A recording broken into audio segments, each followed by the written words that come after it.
I can't remember much about it, to be honest. I was thrown off my motorbike, and I don't remember anything about that. I briefly came to realise I was being loaded into a helicopter. I saw the rotor blades looking up through the panel, and they started turning, and then that was the last I remember until I was in the hospital here having my clothes cut off. Didn't really know what was going on. I somehow knew it was all right to be there, that something had happened, but I didn't really know what. Well, I didn't realise to start with what's happened. I was flat on my back with a collar on, but I was told I'd fractured some vertebrae in my neck, and I knew my movement was poor, so I damaged the shoulder muscles and things. For quite a long time, I had a lot of people coming to talk to me, and I wasn't too sure where they fitted into the overall picture. The first few weeks, really, it was a bit of a blur, because you just don't know what's happening, and people tell you things and you're just not able to take it on board.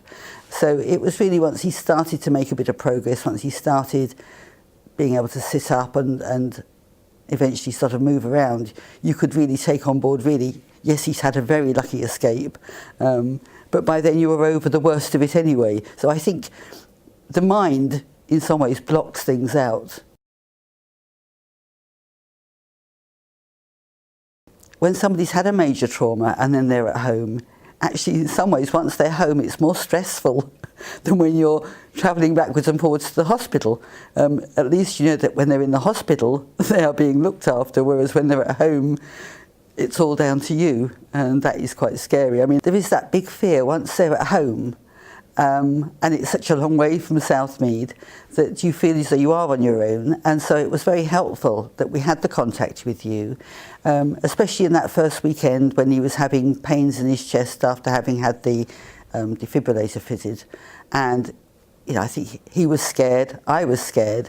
We were able to contact you. It's one of those situations where you just go and see anybody rather than your GP.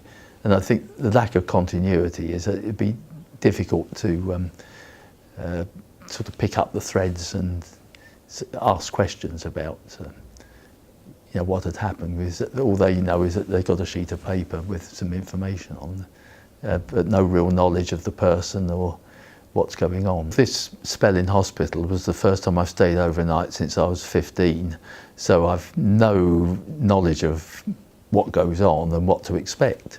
So I thought, this is really good hospital. They look after me well, and they're looking after me on discharge. So I hadn't realised it was part of a project, so which is good, seamless.